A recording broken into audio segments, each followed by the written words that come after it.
Hello, psychology പഠിക്കുന്ന നിങ്ങൾക്ക് വിവരങ്ങളെ പറ്റിയുള്ള നമ്മുടെ ഈയൊരു വിശകലനത്തിലേക്ക് സ്വാഗതം.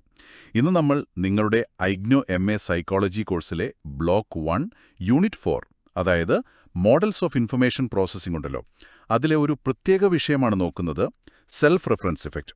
നമ്മളുമായി ബന്ധമുള്ള കാര്യങ്ങൾ എന്തുകൊണ്ടാണ് നമ്മൾ ഇത്ര നന്നായി ഓർക്കുന്നത് എന്നെപ്പോഴെങ്കിലും ചിന്തിച്ചിട്ടുണ്ടോ? ആധാരെ അതാണ് വിഷയം.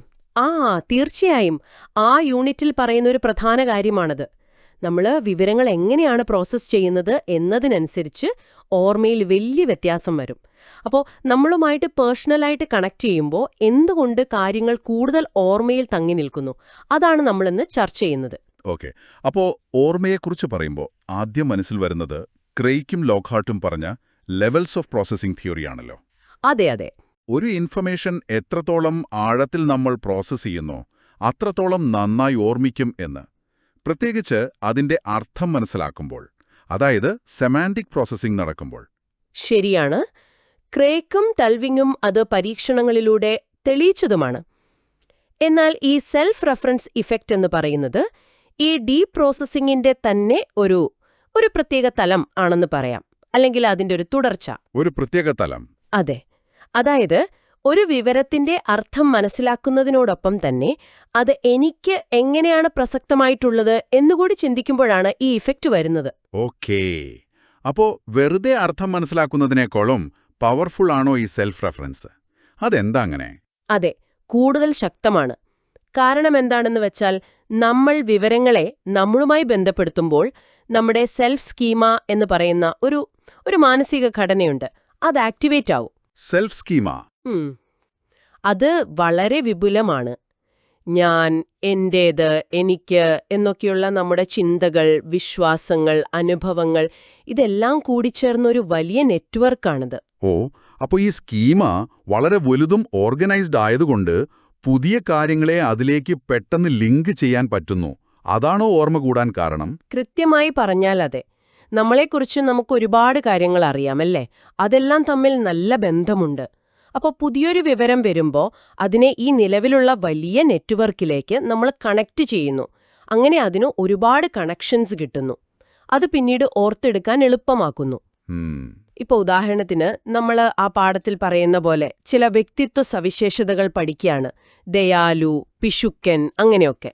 അപ്പോൾ ഇതിൽ ഏതാണ് എനിക്ക് ചേരുന്നത്, അല്ലെങ്കിൽ ഇതെന്റെ സ്വഭാവവുമായി എങ്ങനെ ബന്ധപ്പെട്ടിരിക്കുന്നു എന്ന് ചിന്തിച്ചാൽ ആ വാക്കുകൾ ഓർക്കാൻ എളുപ്പമാകും. ആ ടെക്സ്റ്റില് ഇതിനെ നാർസിസിസ്റ്റിക് ട്രെയ്റ്റ് എന്ന് പറയുന്നുണ്ടല്ലോ. അതൊരു കടുപ്പമുള്ള വാക്കല്ലേ? അതൊരു ക്ലിനിക്കൽ ഡയഗ്നോസിസ് ആയിട്ട് കാണണ്ട. അതിന്റെ അർത്ഥം നമ്മൾ സ്വാഭാവികമായും നമ്മളിൽ തന്നെ കൂടുതൽ ശ്രദ്ധിക്കുന്നു, നമ്മുടെ കാര്യങ്ങളിൽ നമുക്കൊരു പ്രത്യേക താൽപ്പര്യമുണ്ട് എന്നുള്ളതാണ്. നമ്മളെക്കുറിച്ച് നമുക്ക് ഒരുപാട് അറിയാം, പിന്നെ വൈകാരികമായി നമ്മളിൽ ഒരുപാട് ഇൻവെസ്റ്റ് ചെയ്തിട്ടുണ്ട്. ആ ഒരു സെൽഫ് ഫോക്കസ് ഓർമ്മയെ സഹായിക്കുന്നു എന്ന് സിമ്പിളായിട്ട് പറയാം. ഓക്കെ, അത് ക്ലിയറായി.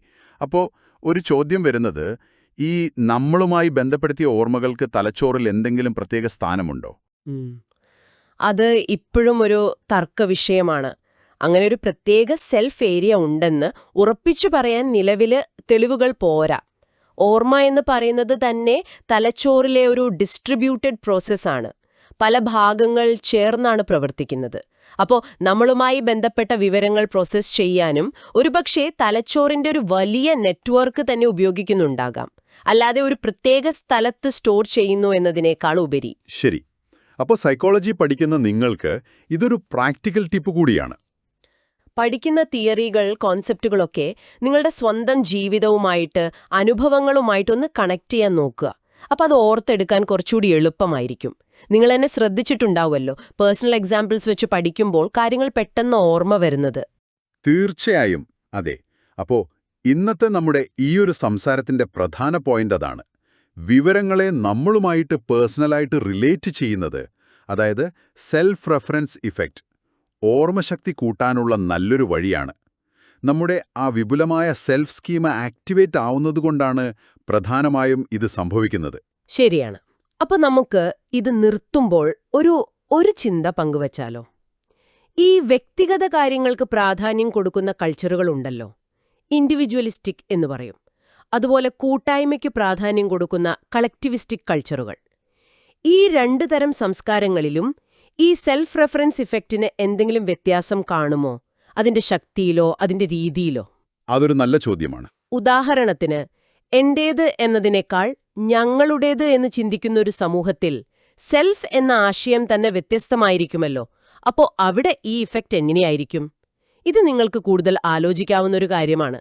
തീർച്ചയായും. ഈ വിഷയത്തിലേക്ക് നമ്മളോടൊപ്പം ഇങ്ങനെ ആഴത്തിൽ ചിന്തിക്കാൻ വന്നതിന് നന്ദി.